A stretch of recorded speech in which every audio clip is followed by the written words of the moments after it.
Selamat datang pada sesi keempat untuk mata kuliah akuntansi keuangan lanjutan 1. Di sesi keempat ini kita akan membahas mengenai bab terakhir dari persekutuan, yaitu berupa likuidasi. Rekan-rekan sendiri sudah sering menjelas istilah likuidasi. Likuidasi itu sendiri merupakan proses pembubaran suatu firma atau suatu bentuk usaha. Untuk proses pembubaran itu sendiri ada dua tahapan. Yang pertama adalah mengubah harta kekayaan yang ada menjadi uang tunai atau cash yang disebut proses realisasi. Yang kedua, proses pembayaran kembali utang-utang kepada para kreditur dan pembayaran kembali sisa modal kepada para anggota yang disebut juga proses likuidasi. Saya ulangi, likuidasi merupakan keadaan di mana baik persekutuan maupun usaha dari suatu perusahaan dibubarkan. Untuk prosesnya meliputi dua. Yang pertama ada proses realisasi, yaitu prosesnya adalah mengubah kekayaan yang ada menjadi uang tunai. Yang kedua, proses pembayaran kembali utang-utang kepada para kreditur. Kemudian kita kembalikan sisa modal kepada anggota yang disebut dengan likuidasi. Untuk proses yang saya jelaskan tadi dapat dijabarkan sebagai berikut. Yang pertama, kita akan melakukan penutupan terhadap semua rekening-rekening yang ada. Kita harus tutup dulu semua rekening yang ada. Kemudian kita ubah aktiva menjadi uang tunai. Kemudian jika ada laba atau rugi, silahkan kita alokasikan ke model masing-masing anggota. Kemudian, jika dijumpai keadaan di mana salah seorang anggota mengalami saldo modal defisit, di lain pihak ia mempunyai piutang dalam persekutuan, maka piutang tersebut dapat dipakai untuk menutupi saldo debit tersebut. Di samping itu, pada prinsipnya, anggota yang tidak sanggup melunasi penyataan modal yang defisit, maka anggota yang lain harus menutupinya. Oke. Proses likuidasi. Untuk proses likuidasi itu dapat dibedakan menjadi dua. Yang pertama adalah likuidasi langsung atau setahap, yang kedua adalah likuidasi bertahap.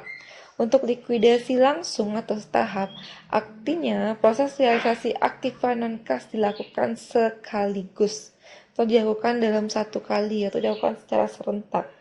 Yang kedua adalah likuidasi bertahap. Untuk likuidasi bertahap ini merupakan metode pembayaran likuidasi dengan cara bertahap. Artinya, setiap ada uang kas dari hasil realisasi aktiva non-kas menjadi kas, akan langsung dilakukan pembayaran kepada para anggota yang mempunyai saldo kredit rekening modalnya. Ya, saya ulangi. Untuk proses likuidasi ada dua. Yang pertama adalah likuidasi langsung, yang kedua adalah likuidasi bertahap. Untuk likuidasi langsung itu adalah proses realisasinya terjadi dalam satu tahapan saja.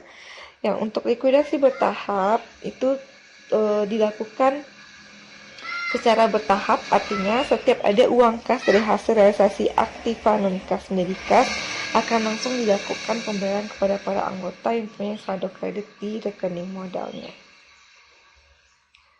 Untuk likuidasi bertahap itu ada dua metode dalam hal pembagian kasnya. Yang pertama adalah pembagian kas tanpa program kas, yang kedua adalah pembagian kas dengan program kas.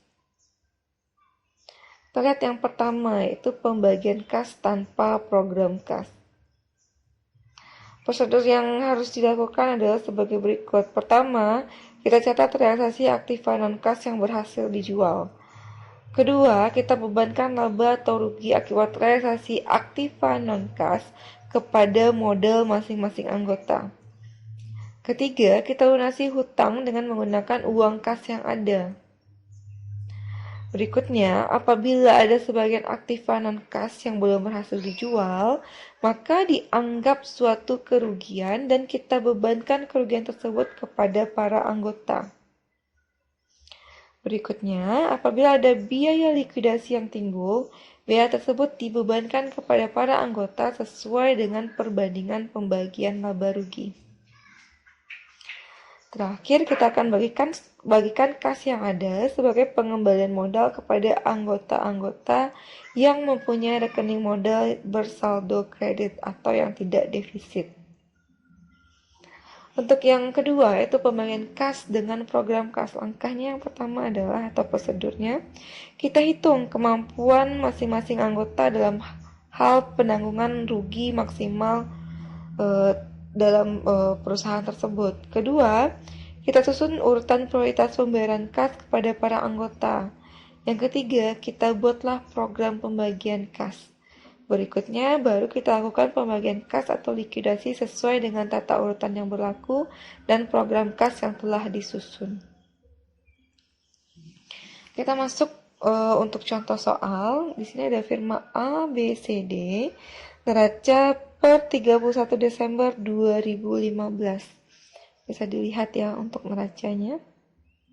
Untuk aktiva 207.500.000 dan untuk pasifanya 207.500.000. Ini ada pinjaman dari B, pinjaman dari D, modal A, B, C, dan D. Kita contohkan yang pertama untuk likuidasi setahap ya. Berdasarkan neraca firma A, B, C, D di atas, maka diketahuilah besaran pembagian laba ruginya sebagai berikut, yaitu 30%, 30%, 20%, dan 20%. Ada 3 kemungkinan yang harus kita kerjakan. Yang pertama, bila aktiva non-kas dijual sebesar 140 juta. Yang kedua, bila aktiva non-kas dijual sebesar 105 juta dan anggota mampu membayarkan defisit. Yang ketiga, bila aktiva non-kas dijual sebesar 90 juta dan tidak mampu membayarkan defisit. Kita jawab dulu untuk poin yang pertama, yaitu bila aktiva non-kas dijual sebesar 140 juta. Ini merupakan daftar likuidasi yang akan kita buat untuk kemungkinan yang pertama, yaitu apabila aktiva non-kas dijual 140 juta. Untuk membuat ini, silakan rekan-rekan mahasiswa pahami lagi prosedur likuidasinya. Yang pertama, untuk daftar likuidasi kita akan membuat tabel atau daftar likuidasi dimulai dari tabel berikut ini. Ada kas, aktiva non-kas, hutang pajak, hutang bank, pinjaman dari B, pinjaman dari D, modal A, B, C, dan D. Ini untuk keterangan setiap kolom ini, informasinya kita peroleh dari neraca soal. Apa yang ada di neraca, kita masukkanlah ke dalam daftar likuidasi. Coba rekan-rekan mahasiswa lihat neracanya. Neraca di awal tadi. Oke, ada kas, aktiva non-kas, hutang pajak, hutang bank, pinjaman dari B, pinjaman dari D, modal A, B, C, dan D. Berarti jumlah tabelnya atau jumlah kolomnya ada 1, 2, 3, 4, 5, 6, 7, 8, 9, 10. Kita lihat. Kas 1, 2, 3, 4, 5, 6, 7, 8, 9, 10. Ya, ada kas, aktiva non-kas, hutang pajak, hutang bank, pinjaman dari B, pinjaman dari D, modal A, B, C, dan D. Untuk baris pertama itu adalah saldo. Untuk angka saldo, silakan rekan-rekan mahasiswa salin angka yang ada pada neraca. Sini saya sengaja menyalin angkanya dalam ribuan rupiah. Kita cross check. Saldo kasnya adalah 7.500.000. Benar? Ya? Benar ya? Oke. Aktiva non-kasnya 200 juta. Nanti pokoknya silakan sesuaikan dengan neraca soal. Oke. 500, 200 juta, 4 juta, 76 juta, 4 juta, 6 juta, 45 juta, 36.500.000, 23 juta, dan 13 juta. Untuk informasi pertama itu adalah penjualan aktiva non-kas sebesar 140 juta. Maka masukkanlah angka aktiva non-kasnya sebesar 140 juta. Kalau kita lakukan penjualan aktiva non-kas, otomatis aktiva non-kas kita akan berkurang. Ya. kas kita akan bertambah sebesar 140 juta, aktiva non-kas kita akan berkurang sebesar 200 juta. Karena ini adalah likuidasi setahap, yaitu proses perubahan aktiva menjadi kas. Ya. Aktivanya nilainya berapa? Adalah 200 juta. Kita jual sebesar 140 juta, berarti aktiva berkurang 200 juta, kas bertambah sebesar 140 juta. Kasnya menjadi 147.500.000, kemudian aktiva non kasnya habis, hutang pajaknya 4 juta, hutang banknya 76 juta, pinjaman dari B 4 juta, pinjaman dari D 6 juta. Pertanyaan berikutnya adalah dari manakah dapat angka 18 juta, 18 juta, 12 juta, 12 juta. Itu kita peroleh dari aktiva non-kas kita nilainya adalah 200 juta. Kita jual 140 juta, berarti kita mengalami kerugian sebesar 60 juta. Karena kita jualnya di bawah nilai buku. Kalau dia rugi ataupun laba, setiap ada punculan aktiva non-kas, jika dia rugi atau laba, kita bebankanlah kepada modal masing-masing anggota sesuai dengan proporsi laba ruginya. Oke, berarti di sini kita mengalami kerugian sebesar 60 juta. Di awal tadi sudah diketahui untuk A proporsi dari 30, 30, 20, 20. Berarti gampang. 30% dikali 60 juta itu 18 juta, 30% dikali 60 juta 18 juta. Kemudian untuk C adalah 20% dikali 60 juta adalah 12 juta. Untuk D adalah 20% dikali 60 juta itu 12 juta. Maka saldonya menjadi untuk K 140.500, utang pajak, utang bank, pinjaman dari B dan pinjaman dari D tetap. Untuk modal A berkurang menjadi 27 juta, modal B 18.500.000, modal C 11 juta, dan modal D tinggal 1 juta rupiah. Langkah berikutnya kita lakukanlah pelunasan pinjaman kepada pihak luar, atau kita lunasi dulu hutang kita. Berapakah hutang kita ke pihak luar? Yaitu pertama ada hutang pajak 4 juta dan hutang bank sebesar 76 juta. Berarti hutang yang harus kita lunasi adalah 80 juta. Maka kita kurangi kas kita yang ada untuk pembayaran pinjaman, yaitu sebesar 80 juta. Kalau kita lunasi berarti kas kita berkurang 80 juta, hutang pajak berkurang 4 juta, hutang bank berkurang 76 juta. Kita turunkan lagi saldonya. 147.500.000 dikurang 80 juta itu 67.500. Untuk hutang pajak habis, hutang bank habis, pinjaman B tetap, pinjaman D tetap, modal A tetap, modal B tetap, modal C tetap, modal D juga tetap.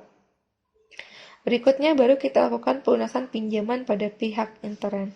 Pinjaman kita ada berapa? Pinjaman kita ke B ada 4 juta, pinjaman kita ke D ada 6 juta, berarti totalnya adalah 10 juta.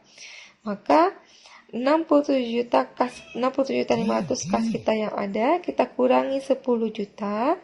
Kemudian pinjaman kita berkurang 4 juta, pinjaman kita berkurang 6 juta, maka saldo berikutnya kas 57.500.000, utang kita ke B habis, utang kita ke D habis, modal kita masih tetap 27 juta, kemudian 18.500, 11 juta, dan 1 juta rupiah.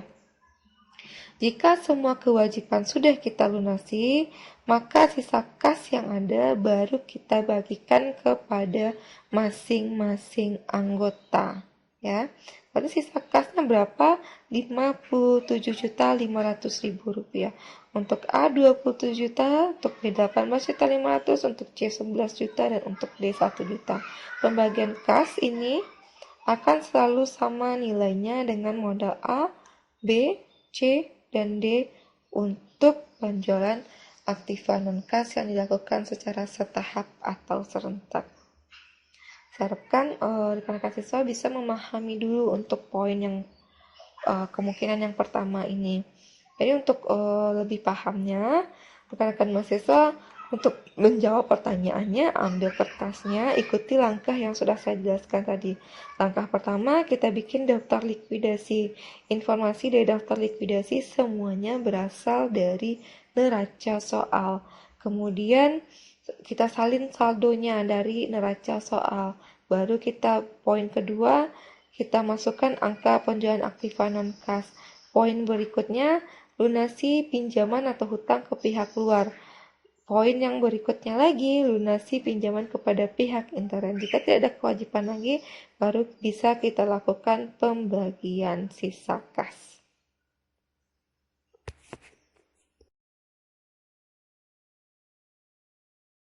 Kita akan masuk untuk contoh yang kedua, yaitu aktiva non-kas dijual sebesar 105 juta rupiah. Ini ya, ini kira-kira daftar likuidasinya. Saya akan contohkan atau saya akan berikan penjelasan step by step-nya. Kalau tadi saya hanya menyebutkan, sekarang saya akan tunjukkan langkahnya kepada rekan-rekan mahasiswa. Ya, untuk aktiva non-kas yang dijual sebesar 105 juta rupiah. Oke, langkahnya yang pertama itu kita bikin dulu daftarnya, kita bikin dulu keterangannya, kas, aktiva non-kas, utang pajak, utang bank, pinjaman dari B, pinjaman dari D, modal A, B, C, dan D. Baris pertama itu merupakan saldo. Nah, untuk saldo itu sendiri, kita gampang, tinggal kita ikuti angka yang ada pada neraca soal. Berarti untuk kas itu adalah nilainya 7.500.000. Kemudian aktiva non-kas 200 juta. Di sini saya hitung, saya buat angkanya itu berdasarkan dalam ribuan rupiah. Oke. Untuk hutang pajak di sini 4 juta. Untuk hutang bank adalah 76 juta. Untuk pinjaman dari B 4 juta. Untuk pinjaman dari D 6 juta. Modal A 45 juta. Modal B 36.500.000 rupiah. Modal C 23 juta. Dan modal D adalah 13 juta. Langkah berikutnya, kita masukkan informasi pertama itu penjualan aktiva non-kas. Diketahui di soal, kita lakukan penjualan aktiva non-kas kita yang bernilai 200 juta, kita jual sebesar 105 juta rupiah. Maka kas kita bertambah sebesar 105 juta rupiah, aktiva non-kas kita berkurang sebesar 200 juta rupiah. Dari penjualan aktiva non-kas, berarti penjualan aktiva non-kas kita 105 juta, sementara nilainya adalah 200 juta. Berarti kita mengalami kerugian sebesar 95 juta. 95 juta itu kita alokasikan kepada A, B, dan C sesuai dengan persentasinya. Untuk A adalah 30% dari 95 juta, yaitu 28.500.000. Kemudian untuk B, 30% dari 95 juta sama, itu adalah 28.500.000. Kemudian C, itu sebesar 19 juta, yaitu 20% dikali 95 juta. Dan untuk D, 95 juta dikali 20% sama, yaitu 19 juta rupiah. Maka kita turunkan saldo yang baru. Untuk saldo yang baru, kas kita adalah 7.500.000 ditambah 105 juta adalah bernilai sebesar 112.500.000 rupiah. Aktiva non-kas kita habis. Kemudian hutang pajak kita masih tetap, yaitu sebesar 4 juta. Hutang bank kita tetap sebesar 76 juta. Pinjaman dari B masih 4 juta. Pinjaman dari D juga masih 6 juta. Modal kita berkurang, untuk modal A menjadi 16.500.000 rupiah. Untuk modal B menjadi 8 juta. Untuk modal C menjadi 4 juta. Dan untuk modal D menjadi 6 juta. Oke. Sekarang kita lakukan pelunasan pinjaman kepada pihak luar. Pinjaman atau hutang kita ke pihak luar ada dua, yaitu berupa hutang pajak dan hutang bank. Totalnya adalah 80 juta. Untuk hutang pajak 4 juta dan untuk hutang bank sebesar 76 juta. Maka kas kita untuk membayar pinjaman adalah 80 juta berkurang. Kemudian hutang pajak kita habis. Hutang bank kita juga habis. Kita turunkan lagi saldo yang baru. Untuk kas kita sendiri bersisa menjadi 32.500.000. Untuk hutang pajak kita habis, hutang bank kita habis, pinjaman dari B masih. Kemudian pinjaman dari D juga masih. Kemudian untuk modal A 16.500.000. Modal B 8 juta. Modal C 4 juta. Modal D minus 6 juta.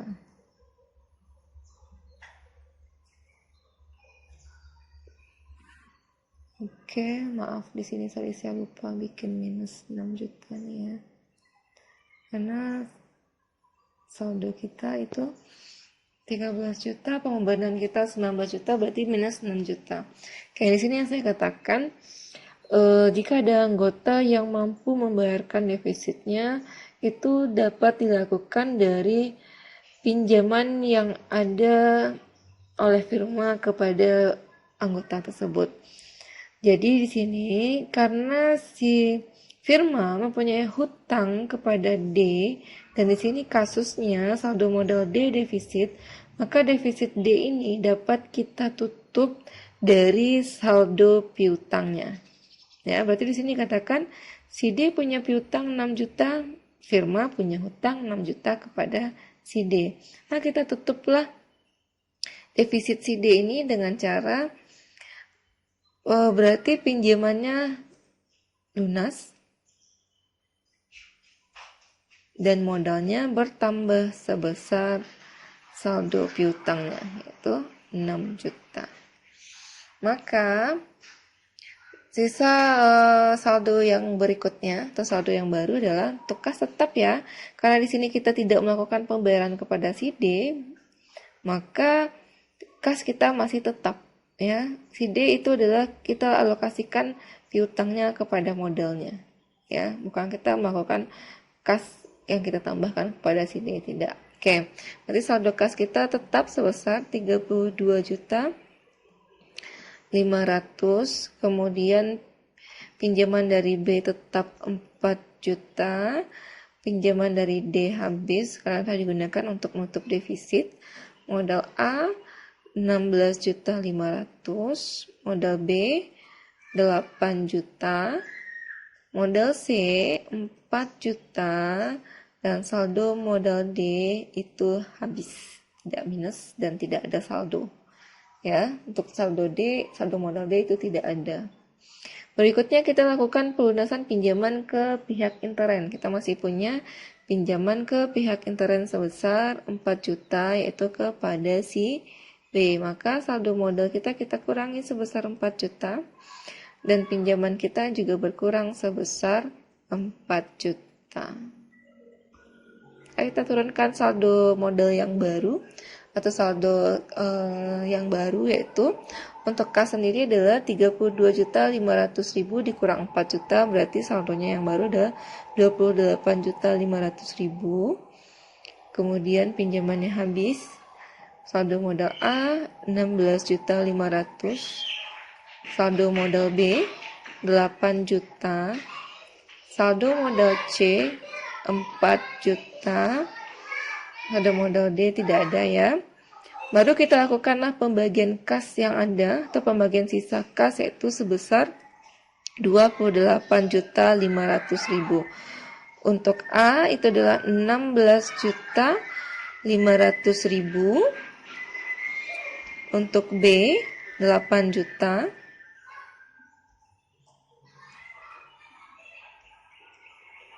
Untuk C itu adalah 4 juta.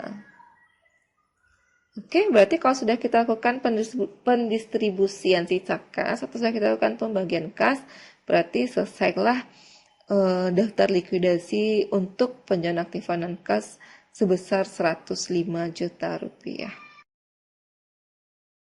Lanjutkan untuk yang ketiga, yaitu bila aktiva non-kas kita lakukan penjualannya sebesar 90 juta, dan di sini kita asumsikan anggota yang defisit tidak mampu membayarkan defisitnya. Nah, seperti yang sudah dijelaskan tadi, jika anggota tersebut tidak mampu menutup defisitnya, maka hal tersebut akan ditanggung oleh anggota lain. Langkah yang kita lakukan sama seperti yang contoh sebelumnya, berarti kita buat daftar likuidasinya dimulai dari saldo kas, aktiva non kas, hutang pajak, hutang dagang, pinjaman dari B, D, modal A, B, C, dan D. Penjualan aktiva non kasnya kita jual sebesar 90 juta, sementara nilai aktiva non kasnya adalah 200 juta. Berarti di sini kita mengalami kerugian sebesar 110 juta. Rugi penjualan aktiva non kas ini kita bebankan kepada A, B, C, dan D sesuai dengan proporsi masing-masing, yaitu 30, 30, 20, 20. Maka diperolehlah angka untuk A yaitu 30% dikali 110 juta, berarti ada 33 juta. Untuk B, 30% dikali 110 juta, yaitu 33 juta. Untuk C, 20% dikali 110 juta, yaitu 22 juta. Dan untuk D, 20% kali 110 juta, yaitu 22 juta. Saldo yang barunya adalah kas menjadi 97.500.000, aktiva non kasnya habis, hutang pajak, hutang bank, pinjaman dari B dan pinjaman dari D masih tetap. Modal A berubah menjadi 12 juta, modal B 3.500.000, modal C 1 juta, dan modal D defisit sebesar 9 juta rupiah. Langkah berikutnya kita akan lakukan pelunasan kepada pihak luar itu yaitu sebesar 80 juta. Ya. Angka sebesar 80 juta berarti kas kita berkurang 80 juta, hutang pajak kita berkurang, dan hutang dagang kita juga berkurang atau habis. Kas saldo yang baru, kas kita bersisa 17.500.000, yaitu 97.500 dikurang 80 juta. Aktiva non kas habis, hutang pajak habis, hutang dagang habis, pinjaman dari B masih 4 juta, pinjaman dari D masih 6 juta, modal A 12 juta, modal B 3.500.000, modal C 1 juta, dan modal D masih defisit 9 juta. Sama seperti contoh yang sebelumnya, kita tutupi dulu defisit yang ada dari pinjaman atau dari saldo piutang anggota yang masih ada. Ya, kita tutupi dulu, kita tutupi defisitnya dari saldo piutangnya. Kenapa kita katakan saldo piutang? Piutang untuk D, hutang oleh si firma. Ya, dia masih punya saldo 6 juta. Kita masukkanlah ke modalnya, ke alokasi modal D sebesar 6 juta. Kita dapatkan saldo yang baru. Kasnya masih tetap 17.500. Pinjaman B masih tetap 4 juta. Pinjaman dari D sudah habis. Modal A 12 juta, modal B 3.500, modal C 1 juta, dan modal D masih defisit 3 juta. Nah, bagaimana untuk saldo defisit 3 juta ini? Maka angka 3 juta ini akan kita bebankan kepada masing-masing anggota. Kita akan lihat tabel tambahannya, yaitu apabila dia tidak mampu untuk membayar defisitnya. Kita akan buat saldonya. Ini berdasarkan dari tabel sebelumnya dan juga pinjaman juga tabel sebelumnya. Saya akan cross check untuk poin ini. Ya, 12 juta, 3.500, 1 juta, dan defisit 3 juta. Kemudian kita bebankanlah defisit yang 3 juta ini kepada A, B, C. A kita bebankan 1.125, B 1.125, dan C 750.000. Untuk nominal pembebanan ini kita menggunakan persentase laba ruginya, yaitu 30/80 dikali 3 juta, dikali defisit 3 juta, maka dapatlah 1.125.000. Kenapa 30/80? Karena 20%-nya adalah punyanya si D. Kita keluarkan haknya si D, berarti sekarang perhitungannya adalah 30/80, 30/80, dan 20/80. Ini tidak perlu saya jelaskan karena ini adalah matematika dasar saja. Maka saldo modal A berubah menjadi 10.875, B 6.375, dan C adalah 250 juta. D tidak ada lagi defisit karena sudah ditanggung oleh A, B, dan C. Dari saldo yang ada, kita keluarkan lagi pinjaman si B 4 juta, maka jumlah yang dibayarkan untuk masing-masing anggota adalah A 10.875, B 6.375, nanti terdiri dari modal 2.375 dan pinjaman 4 juta. Kemudian C sebesar 250 juta. Kita lihat ya. Oke, bagian K sesuai ya. Ada pinjaman 4 juta, 10.475, 2.375, dan 250 juta. Sesuaikan dengan tabel tambahan tadi.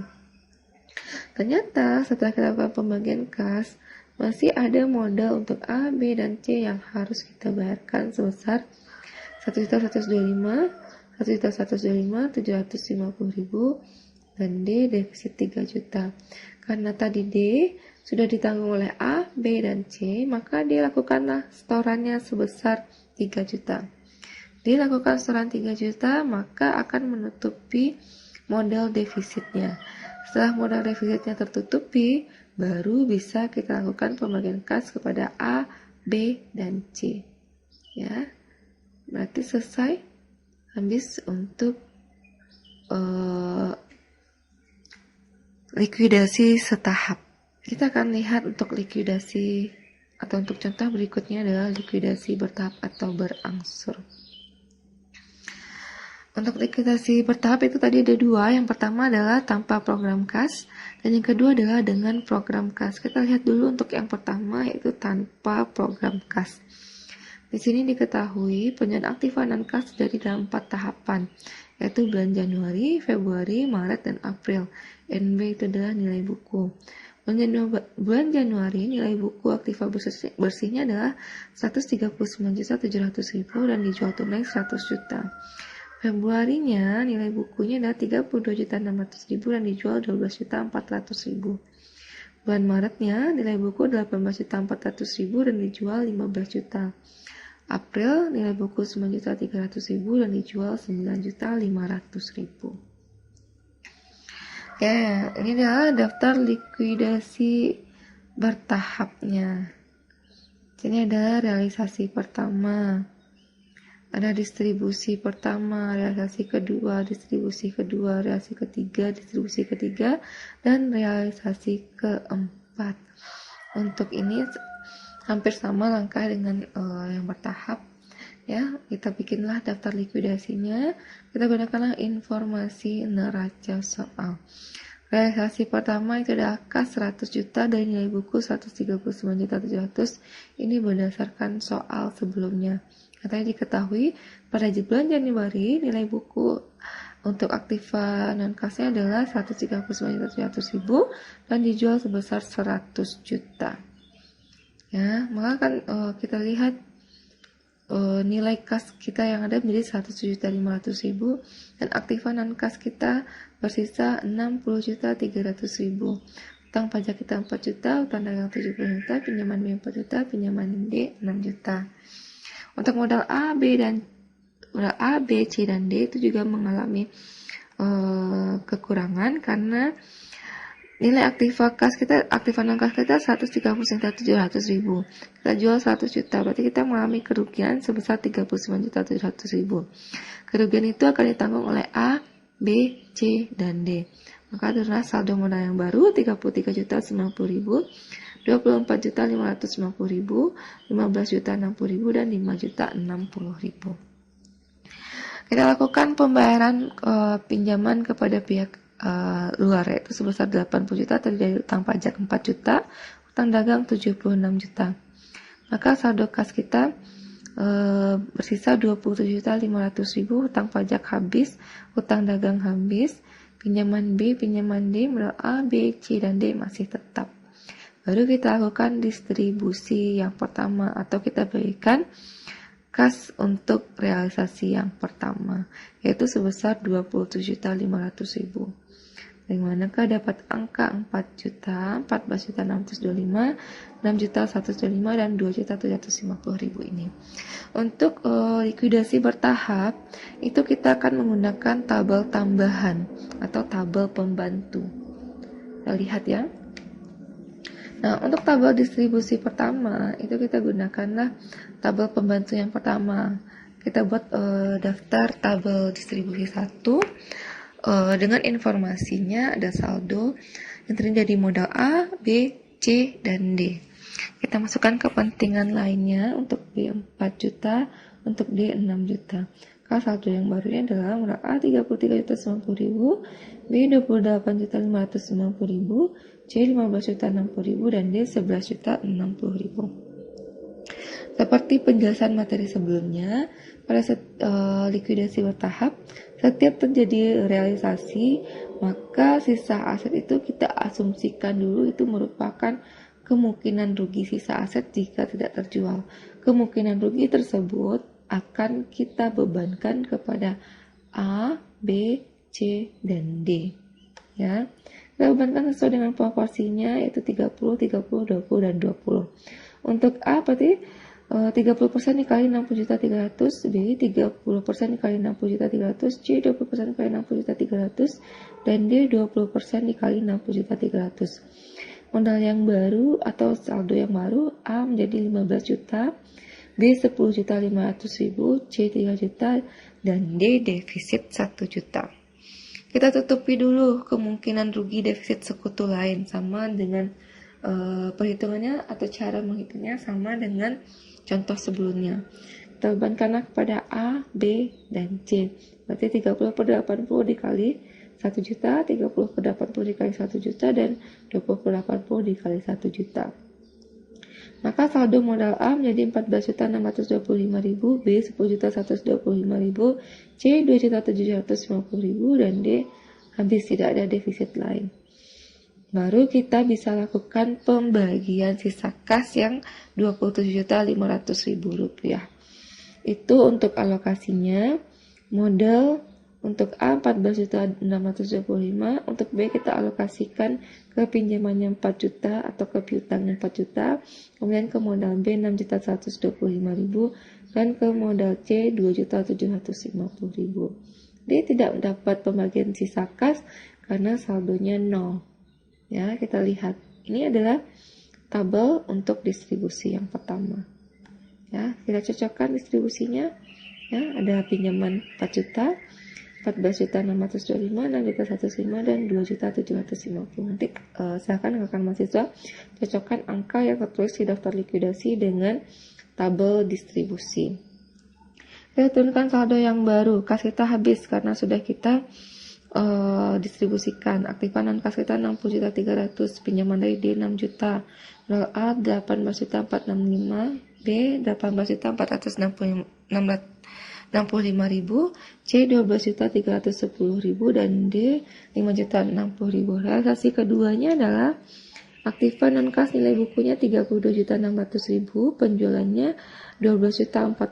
Berarti kas kita tersedia lagi sebesar 12.400.000, dan aktifan non kas kita bersisa 27.700.000. Baru kita lakukan distribusi yang kedua, itu 12.400.000. Sama untuk distribusi pertama, kita akan gunakanlah di sini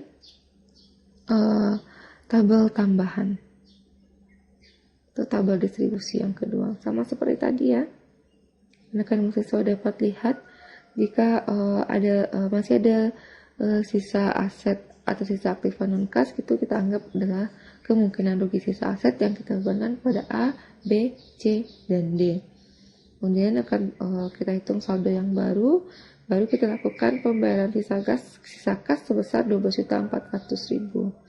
Kita alokasikanlah untuk A, B, C, dan D. Khusus untuk D itu kita alokasikan atau kita kurangi dulu pinjaman kepada D, atau kita kurangi dulu piutangnya sebesar saldo modal yang ada. Nanti kita akan alokasikan ke tabel likuidasi pada modal A 4.095.000, modal B 4.095.000, modal C 2.730.000, dan pinjaman ke D atau piutang D sebesar 1.480.000. Bisa rekan-rekan mahasiswa lihat sendiri ya. Oke. Nah, kita turunkan lagi saldonya berapa. Kas yang tadi sudah habis, aktifan non kasnya bersisa 27.700.000. Nah, Kemudian realisasi ketiga adalah aktiva non-kasnya 18.400.000, kita jual 15 juta, berarti kita memiliki kas lagi sebesar 15 juta. Kemudian aktiva non-kas kita bersisa 9.300.000. Kita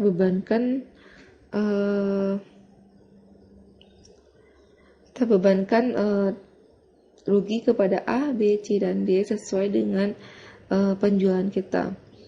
Aktiva non-kas kita bernilai 18.400.000, kita jual 15 juta, berarti ada kerugian 3.400.000, kita alokasikan kepada A, B, C, dan D. Baru kita turunkan saldo yang baru. Baru bisa kita lakukan distribusi ketiga dengan menggunakan tabel distribusi yang ketiga. Sama seperti tadi. Ya. Ini kita ambil saldo yang ada di daftar likuidasi. Kemudian kemungkinan dikasih rugi sisa aset itu berdasarkan jumlah sisa aset kita. Ya. Kita alokasikan kepada A, B, C, dan D. Muncullah modal yang baru. Kas yang kita bayarkan 15 juta terdiri dari modal A 4.500.000, modal B 4.500.000, modal C 3 juta, dan pinjaman kepada D 3 juta. Kita cocokkan dengan daftar likuidasi kita. Ya, distribusi yang ketiga.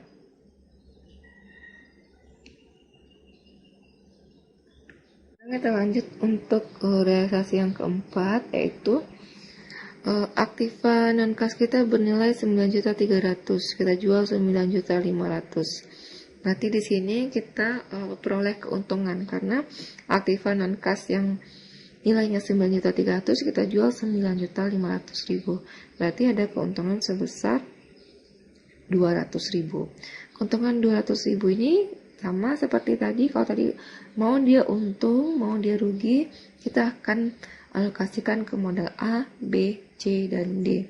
Maka untuk A 60.000, B 60.000, C 20.000, dan D 20.000. Kita turunkan saldo yang baru, yaitu pinjaman D masih ada 1.520.000, A modalnya 2.850.000, B 2.850.000, C 1.500.000, dan D 380.000. Terakhir baru kita lakukan distribusi yang keempat. Kita distribusikanlah sisa kas yang terakhir, yaitu 9.500.000 kepada pinjaman D 1.520.000, modal A 2.850.000, modal B 2.850.000, modal C 1.900.000, dan modal D 380.000. Untuk realisasi yang terakhir itu biasanya tidak perlu menggunakan tabel distribusi tambahan. Karena apa? Karena realisasi yang terakhir itu angkanya akan sama dengan sisa modal masing-masing anggota atau sisa angka yang harus kita distribusikan.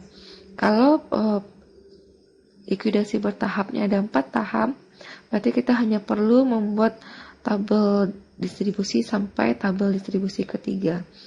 Saya ingatkan lagi, untuk distribusi yang terakhir itu tidak perlu menggunakan tabel tambahan. Untuk lebih memahaminya, silakan nanti rekan-rekan mahasiswa ulang lagi melakukan penulisannya atau melakukan jawaban atas likuidasi bertahap ini dengan kertas sendiri. Nanti rekan-rekan mahasiswa lihat soalnya, ikuti langkah yang sudah ada. Insya Allah nanti rekan-rekan mahasiswa akan lebih memahami untuk daftar likuidasi bertahap ini. Karena kita akan masuk yang berikutnya, itu adalah likuidasi bertahap dengan program kas, atau poin yang kedua untuk likuidasi bertahap. Tadi yang sudah kita bahas adalah likuidasi bertahap tanpa program kas. Sekarang kita akan bahas likuidasi bertahap dengan program kas. Kita masih gunakan soal yang sama dengan likuidasi bertahap sebelumnya. Di sini langkah pertama yang harus kita lakukan, kita akan buat dulu itu adalah program pembayaran kasnya. Nah, ini adalah tabel program pembayaran kas. Di sini dari keterangan modal A, B, C, dan D. Kemudian program pembayaran kepada siapa yang harus kita dahulukan. Untuk saldo modal A 45 juta, B 36.500.000, C 23 juta, dan D 13 juta. Ini adalah saldo modal yang ada pada neraca soal. Kemudian ada kepentingan lain. Kepentingan lain itu merupakan piutangnya, yaitu B 4 juta dan D 6 juta. Maka kepentingan sekutu A 45 juta atau modal A 45 juta, B 40.500.000, C 23 juta, dan D 19 juta. Rasio laba ruginya adalah 30% A, 30% B, 20% C, 20% D. Kita akan hitung kemampuan sekutu A itu adalah 150 juta, B 135 juta, C 115 juta, D 95 juta. Kita akan hitung, caranya adalah 100 per 30 dikali 45 juta, 100 per 30 dikali 40 juta 500, 100 per 20 dikali 23 juta, dan 100 per 20 dikali 19 juta. Maka kemampuan sekutu itu untuk A 150 juta, B 135 juta, C 115 juta, dan D adalah 95 juta. Dari saldo yang kita hitung tadi, ya, kita akan lihat mana yang paling besar mampu kemampuan yang paling tinggi, yaitu daripada A 150 juta, yang kedua B 135 juta, C 115 juta, dan D 95 juta. Berarti kita akan hitung dulu bagaimana berapakah program pembayaran kasnya. Kita lihat dulu untuk A kemampuan ada 150 juta. Berarti pembagian kas pertama itu kita jatuhkan kepada A sebesar ini. 30% dikali 150 juta dikurang 135 juta diperolehlah 4.500.000 rupiah. Kita akan hitung rasio, sebesar rasionya itu 30%, kita kalikan dengan A dikurang B 135 juta, atau kemampuan pertama dikurang yang kemampuan kedua. Kalau seandainya 135 juta ini ada di C, berarti A dikurang C. Ya, 150 juta dikurang 135 juta adalah 15 juta. Berarti 30% dikali 15 juta itu adalah 4.500.000 rupiah. Maka A akan memperoleh kas yang pertama sebesar 4.500.000 rupiah. Kita turunkan A modalnya menjadi 135 juta, B 135 juta, C 119 juta, dan D 95 juta. Maka untuk pembagian kas yang kedua itu jatuh kepada A dan B, karena mereka masing-masing memiliki saldo yang sama. Untuk A dulu, 30% dikurang 135 juta dikurang 115 juta. Berarti itu sebesar 20 juta. Berarti kita hitung itu adalah 30% dari 30% dikali 20 juta, maka untuk A 6 juta, ya. Kemudian untuk B 30% dikali 135 juta dikurang 150 juta sama 20 juta, berarti 30% kali 20 juta, untuk B 6 juta. Kita turunkan lagi, A 115 juta, B 115 juta, dan C 150 juta. Berarti untuk pembagian kas tahap ketiga, itu A, B, dan C berhak memperolehnya karena mereka memiliki saldo yang sama. Kita lakukan untuk A 30% dikali 115 juta dikurang 95 juta. Angkanya adalah 30% dikali 20 juta, berarti untuk A 6 juta. Untuk B 30% dikali 115 juta dikurang 95 juta. Maka 30% dikali 20 juta itu sama, ada 6 juta. C 20% dikali 115 juta dikurang 95 juta, berarti 20% kali 20 juta adalah 4 juta rupiah. Kemampuan sekutunya sudah sama, berarti tidak ada lagi yang kita prioritaskan pertama. Di sini langsung kita nanti jika ada kas, berarti A, B, C, dan D akan memperoleh kas dengan proporsi laba ruginya. Kita masuk ke kas yang tersedia untuk sekutu. Untuk kas tersedia untuk sekutu di bulan Januari ada 27.500.000, Februari 12.400.000, Maret 15 juta, April 9.500.000. Untuk kas tersedia ini kita bisa hitung sendiri. Di bulan Januari kenapa kas kita tersedia 27.500.000? Kita lihat soalnya. Ya, Januari kita jual 100 juta, berarti kita mempunyai kas 100 juta. Kita lihat saldo kas kita sebelumnya ada 7.500.000, berarti kita punya saldo kas 107.500.000. Kita kurangi dengan kewajiban pembayaran pinjaman kepada pihak ekstern sebesar 80 juta, maka kas kita bersisa 27.500.000. Untuk Februari, Maret, dan April itu tinggal lihat berapa penjualan di bulan Februari, penjualan di bulan Maret, dan penjualan di bulan April. Berarti itulah kas yang tersedia untuk para sekutu. Di sini baru kita lakukan pembayaran sesungguhnya. Di bulan Januari itu kita lakukan pembayaran kepada A sesuai dengan urutan program kas yang sudah kita buat. Ya, program kas yang ini ya. Nah, program kas kita tadi berarti yang berhak pertama adalah A sebesar 4.500.000. Oke. Kita lakukan pembayaran kas kepada A. Itu A berhak memperoleh pembayaran kas sebesar 4.500.000. Saldo kas kita 2.750.000 dikurang 4.500.000. Kita alokasikanlah ke A 4.500.000. Saldo kas kita di Januari bersisa 23 juta. Kita masukkan ke Februari, saldo kas Januari yang bersisa itu adalah 23 juta. Lalu di sini kita tambahkan dengan kas kita yang tersedia 12.400.000. Ya, yang ini ya, kas 12.400.000. Berarti kas yang ada di bulan Februari yang bisa kita bagikan adalah 35.400.000.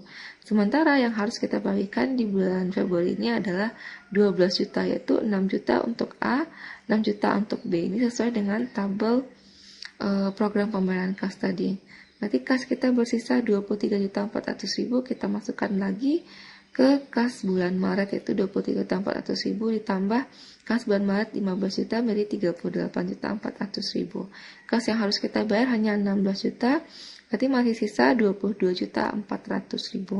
22.400.000 ditambah kas bulan April 9.500.000, berarti kas yang ada yang harus kita berikan adalah 31.900.000.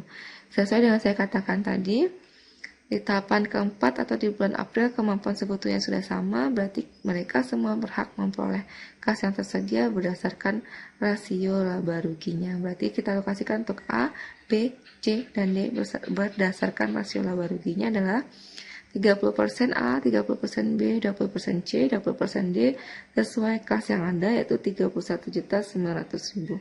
Maka pembayaran kasnya kita lakukan pada A 9.570.000, B 9.570.000, C 6.380.000, dan D 6.380.000.